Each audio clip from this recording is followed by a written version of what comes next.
Good afternoon student. आज हम मिश्रण के घटकों को पृथक करने की आगे की विधि का अध्ययन करेंगे। यह विधि है अशुद्ध नमूनों से शुद्ध कॉपर सल्फेट हम कैसे प्राप्त कर सकते हैं। यहाँ पर क्रिस्टलीकरण विधि। क्रिस्टलीकरण विधि वह विधि है जिसमें क्रिस्टल के रूप में ठोस को हम विलयन से पृथक कैसे कर सकते हैं, या पृथक करने की विधि है। इसमें हम शुद्ध पदार्थ को क्रिस्टल के रूप में प्राप्त कर सकते हैं। जैसे समुद्र के खारे पानी से हम नमक प्राप्त करते हैं, ये भी हम क्रिस्टलीकरण विधि द्वारा प्राप्त कर सकते हैं। तो आइए हम क्रिस्टलीकरण विधि या फिर अशुद्ध नमूनों से शुद्ध कॉपर सल्फेट कैसे प्राप्त करते हैं, इस विधि का अध्ययन करते हैं। किसी अशुद्ध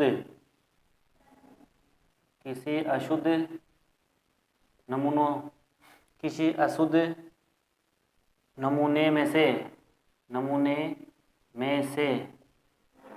शुद्ध कॉपर सल्फेट प्राप्त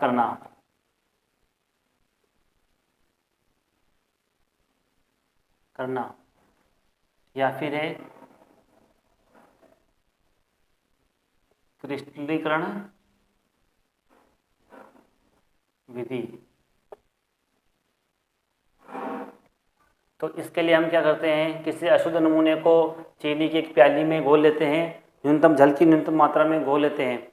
संतृप्त विलयन प्राप्त करने के लिए जल में शुद्ध कॉपर सल्फेट के वाष्प को प्रवाहित करते हैं, या फिर उस वाष्प से संतृप्त करते हैं हम। फिर उसे कमरे के ताप पर हम ठंडा छोड़ देते हैं, तो हमें चीनी की प्याली में शुद्ध कॉपर सल्फेट के क्रिस्टल प्राप्त होते हैं। तो देखते हैं हमें एक चीनी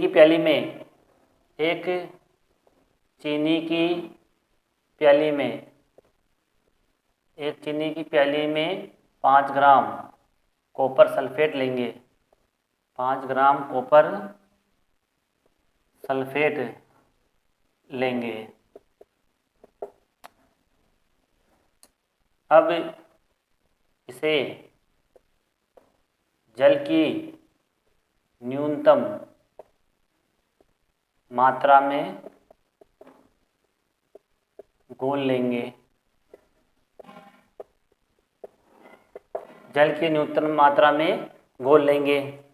अशुद्धियों को छान लेंगे।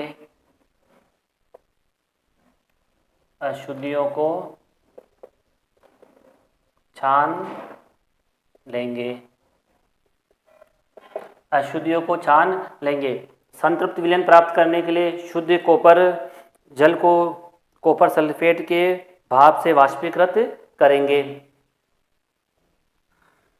संतृप्त विलयन प्राप्त करने के लिए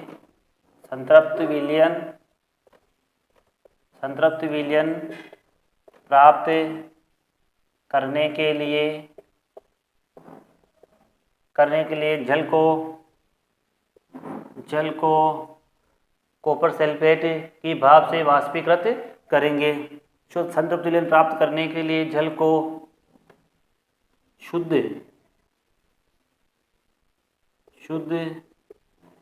कॉपर सल्फेट की भाप से वाष्पीकृत करेंगे। संतृप्त विलयन प्राप्त करने के लिए जल को शुद्ध कॉपर सल्फेट की भाप से वाष्पीकृत करेंगे। अब छानक पत्र ढक देंगे। अब प्याली पर छानक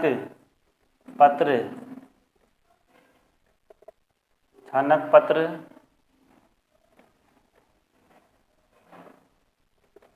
ढक देंगे तथा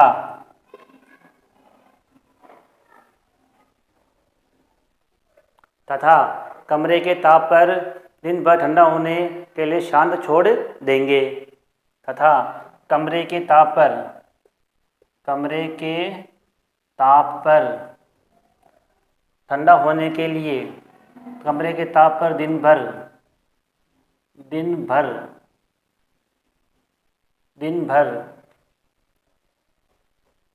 ठंडा होने के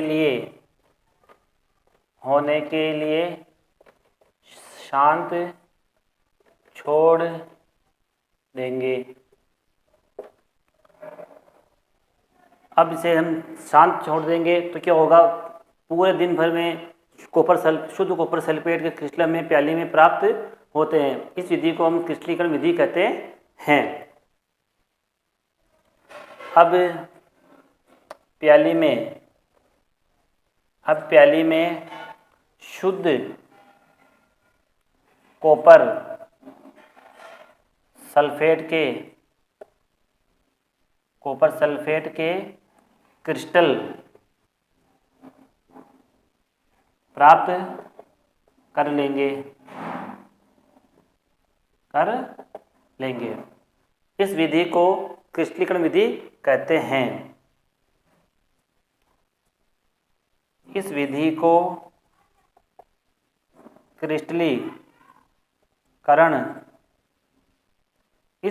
क्रिस्टलीकरण विधि कहते हैं। इस विधि के द्वारा हम अशुद्ध कॉपर सल्फेट या अशुद्ध नमूनों से शुद्ध कॉपर सल्फेट को प्राप्त कर सकते हैं।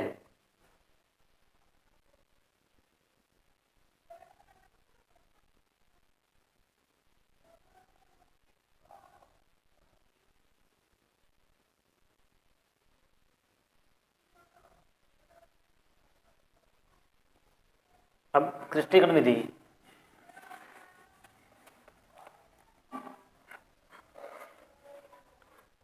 अब मैं आपको बताता हूँ क्रिस्टलीकरण विधि की परिभाषा। क्रिस्टलीकरण विधि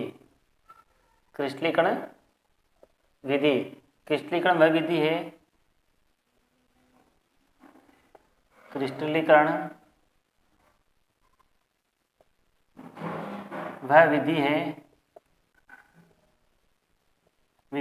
जिसमें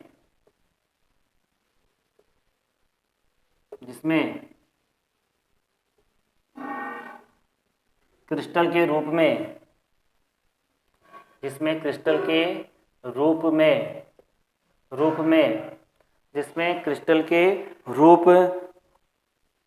में शुद्ध ठोस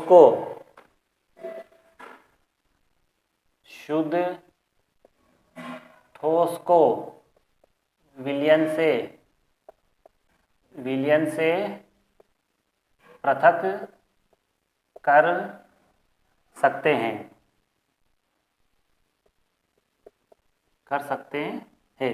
क्रिस्टलीकरण विधि वह विधि है जिसमें शुद्ध ठोस को विलयन से पृथक कर सकते हैं। जैसे इसका एग्जाम्पल ले लें अपन,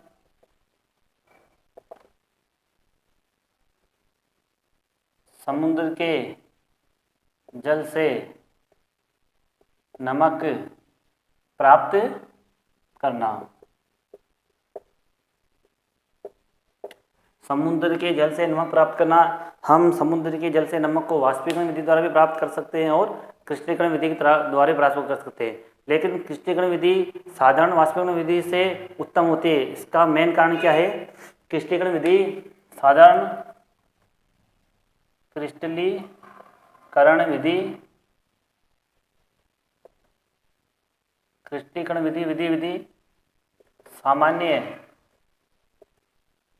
सामान्य वाष्पीकरण विधि से उत्तम होती है। साधारण वाष्पन विधि से उत्तम होती है। इसके कुछ कारण हैं। पहला कि कुछ ठोस विघटित हो जाते हैं तथा या कुछ गर्म करने पर या कुछ चीनी के समान गर्म करने पर झुलस जाते हैं। यानी कि इसका क्रिस्टलीकरण विधि सामान्य वाष्पीकरण विधि से उत्तम होती है, क्योंकि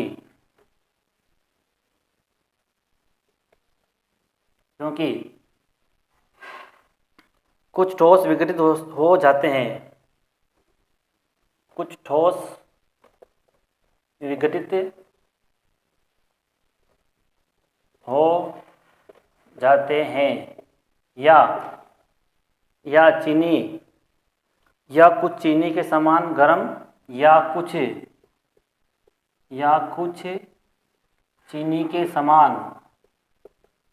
समान गर्म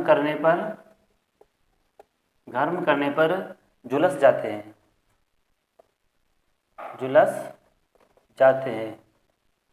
क्रिस्टलीकरण विधि सामान्य वाष्पीकरण विधि से उत्तम होती है क्योंकि कुछ ठोस विघटित हो जाते हैं या कुछ चीनी के समान गर्म करने पर झुलस जाते हैं। तो हम इसके लिए हम क्रिस्टलीकरण विधि का उपयोग करते हैं क्योंकि इसमें गर्म करने की आवश्यकता नहीं होती, केवल हम कमरे के ताप पर ठंडा होने के लिए छोड़ देते हैं तो उसमें से हम शुद्ध क्रिस्टल को प्राप्त कर सकते हैं। और एक कारण और भी है कि छानने के पश्चात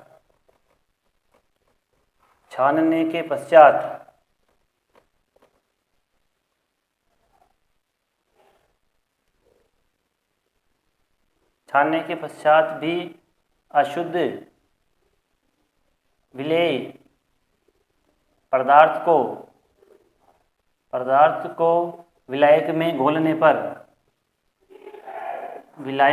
घोलने पर विलयन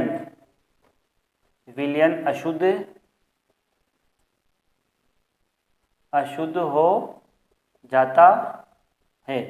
छानने के पश्चात भी अशुद्ध विलेय पदार्थ को विलायक में घोलने पर विलयन अशुद्ध हो जाता है। वाष्पीकरण होने पर भी अशुद्धियाँ विलयन में या ठोस को दूषित वाष्पीकरण होने पर अशुद्धियाँ ठोस को दूषित कर देती है। वाष्पीकरण होने पर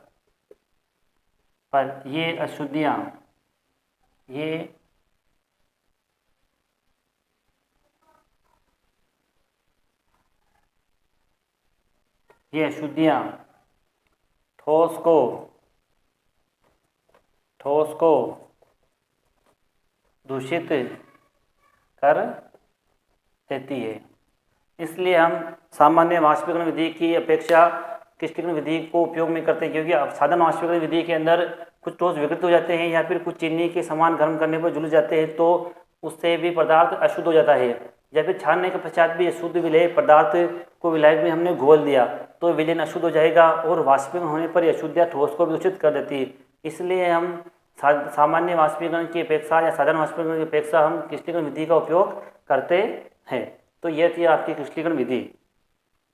अब हम आगे बढ़ेंगे भौतिक और रासायनिक परिवर्तन।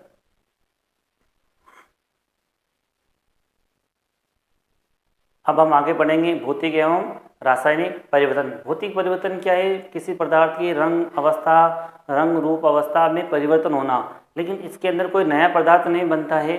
जबकि रासायनिक परिवर्तन के अंदर नया पदार्थ बनता है और वह मूल पदार्थ से बिल्कुल अलग होता है, चाहे रंग में हो, चाहे वह आप उसके रासायनिक गुण देख लो, चाहे उसके भौतिक गुण देख लो, वह अपने मूल पदार्थ से बिल्कुल भिन्न होता है। तो आइए हम पढ़ते हैं भौतिक एवं रासायनिक परिवर्तन।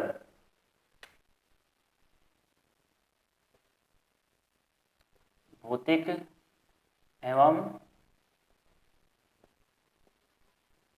रासायनिक परिवर्तन। सबसे पहले पढ़ेंगे हम भौतिक परिवर्तन।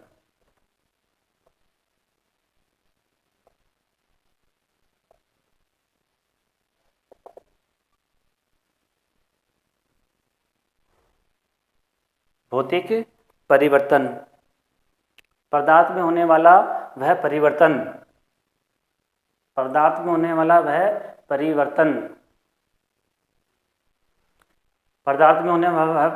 वह परिवर्तन केवल उसके भौतिक गुणों में होता है। उसके रासायनिक गुण या अवस्था में कोई परिवर्तन नहीं होता है। वह परिवर्तन भौतिक परिवर्तन कहलाता है। जैसे मान लो आप पानी का बर्फ में बदलना, फिर वापस पानी का भाप में बदलना, जैसे और देख लो दूध से दही का जमना, तो रासायनिक परिवर्तन है। बहुत सारे परिवर्तन हैं जिसमें हम बता सकते हैं कि भाई भौतिक परिवर्तन कौन सा है, रासायनिक परिवर्तन कौन सा है। भौतिक परिवर्तन में केवल पदार्थ के रंग रूप अवस्था में परिवर्तन होता है, उसके रासायनिक गुणों में भी कोई परिवर्तन नहीं होता है। पदार्थ में होने वाला वह परिवर्तन जिसमें केवल उसकी भौतिक अवस्था में परिवर्तन होता है। पदार्थ में होने वाला वह परिवर्तन पदार्थ में होने वाला वह परिवर्तन जिसमें केवल जिसमें केवल जिसमें केवल जिसमें केवल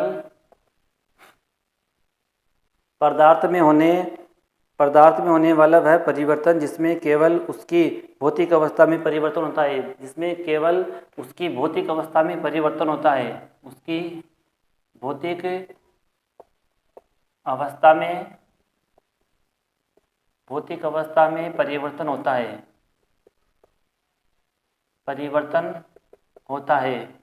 भौतिक अवस्था में परिवर्तन होता है, वह उसकी पदार्थ में होने वाला वह परिवर्तन जिसमें केवल उसकी भौतिक अवस्था में परिवर्तन होता है, वह रासायनिक गुण व अवस्था में कोई परिवर्तन नहीं होता है, वह रासायनिक गुण व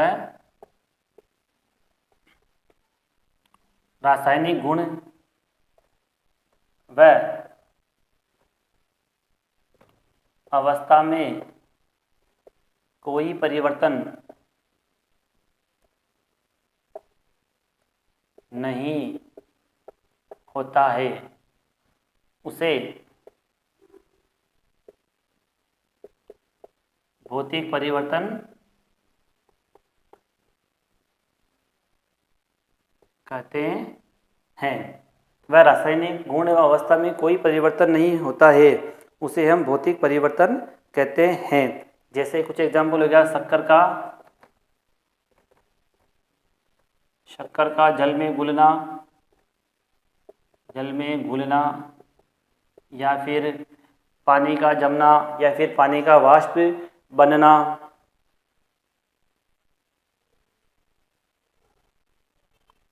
या फिर कांच का टूटना, ये सब भौतिक परिवर्तन होते हैं।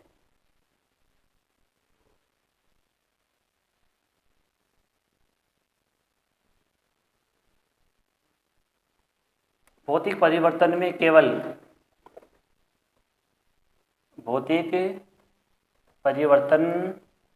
में केवल पदार्थ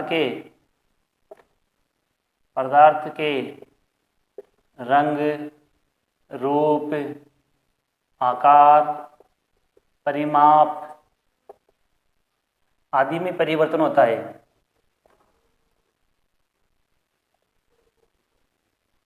आदि में परिवर्तन होता है। भौतिक परिवर्तन में केवल पदार्थ के रंग, रूप, आकार, परिमाप आदि में परिवर्तन होता है। भौतिक परिवर्तन में कोई भी नया पदार्थ नहीं बनता है।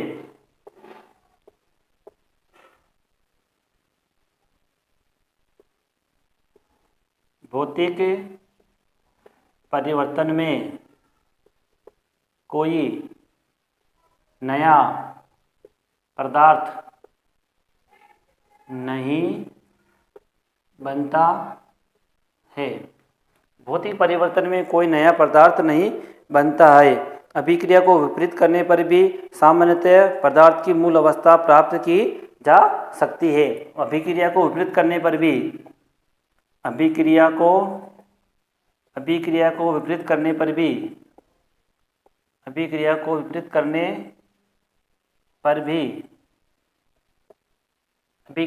करने पर भी सामान्य पदार्थ की मूल अवस्था प्राप्त की जा सकती है। अभिक्रिया को विपरीत करने पर भी सामान्यतः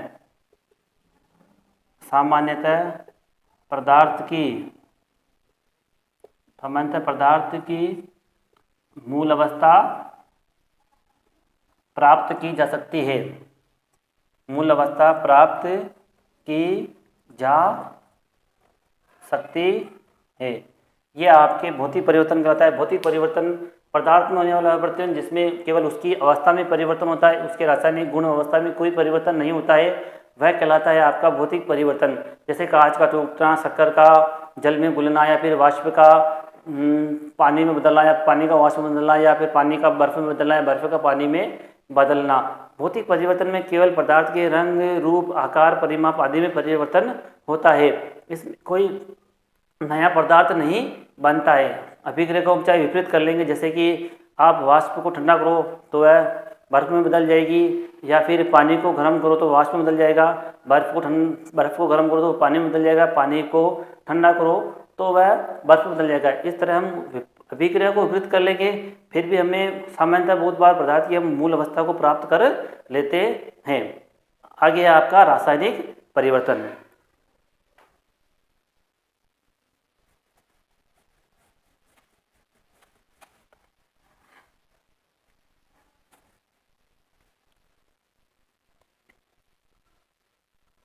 रासायनिक परिवर्तन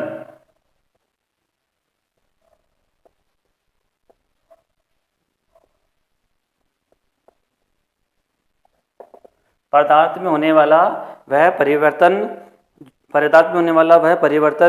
जिसमें नया पदार्थ प्राप्त होता है, जो मूल पदार्थ का रासायनिक भौतिक गुणों जो मूल पदार्थ से रासायनिक व भौतिक गुणों से पृथक या फिर पूर्णतः भिन्न हो, उसे हम रासायनिक परिवर्तन कहते हैं। यानी पदार्थ में होने वाला वह परिवर्तन जिसमें नया पदार्थ प्राप्त होता है, जो कि मूल पदार्थ से रासायनिक गुणों और भौतिक गुणों में पूर्णतः भिन्न होता है, उसे हम रासायनिक परिवर्तन कहते हैं। जैसे कि आप दूध का दही में बदलना, अब आप दूध का दही में बदल सकते हो, लेकिन वापस दही को दूध में बदल नहीं सकते हो।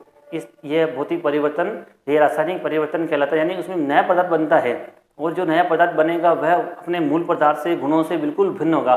जैसे कि अगर आप मूल दूध का दही में बदलना, तो इसमें जो मूल पदार्थ वह दूध है, जो मीठा होता है शक्कर डालने पर या फिर फीका होता है, लेकिन जैसे ही आप दूध का दही में बदल जाता है, दही उस मूल पदार्थ के भौतिक रासायनिक गुणों में बिल्कुल विपरीत हो जाता है। जैसे कि दही खट्टा होता है। इस तरह पदार्थ में होने वाला वह परिवर्तन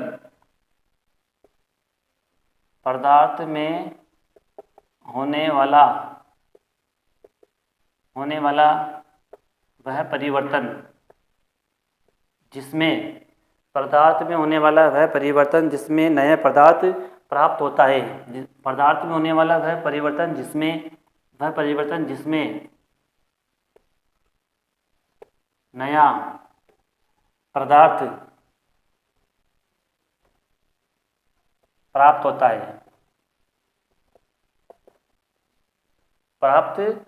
है, जो मूल पदार्थ से रासायनिक गुण और भौतिक गुणों से पूर्णतः भिन्न होता है। जो मूल पदार्थ से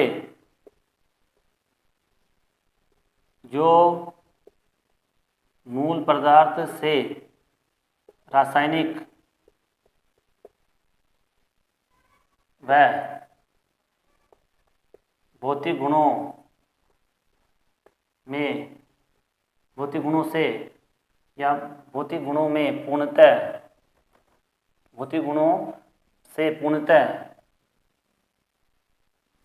से पूर्ण भिन्न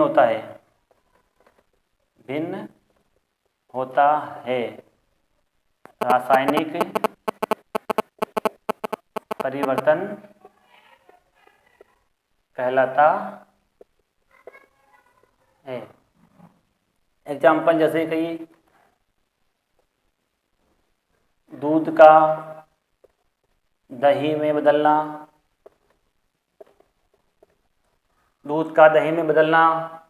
और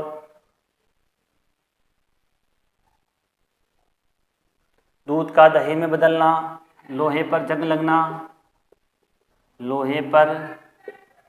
लगना, ये आदि उदाहरण हम रासायनिक परिवर्तन के बारे में कह सकते हैं। ये उदाहरण रासायनिक परिवर्तन होते हैं। इनमें रासायनिक परिवर्तन जैसे लोहे पर जंग लगना भी एक रासायनिक प्रक्रिया है। जैसे कि अगर लोहे पर जंग लग गया तो हम वापस जंग को हटाकर लोहे को प्राप्त नहीं कर सकते। दूध का दही में बदलना, लेकिन दही को हम वापस दूध में नहीं बदल सकते हैं, तो यह रासायनिक परिवर्तन कहलाता है। रासायनिक परिवर्तन स्थायी होते हैं। रासायनिक परिवर्तन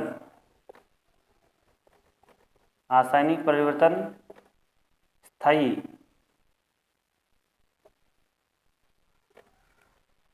होते हैं। एक और है तथ्य। मोमबत्ती का जलना, मोमबत्ती का जलना भौतिक एवं रासायनिक दोनों परिवर्तनों का उदाहरण है। दोनों परिवर्तनों का उदाहरण है।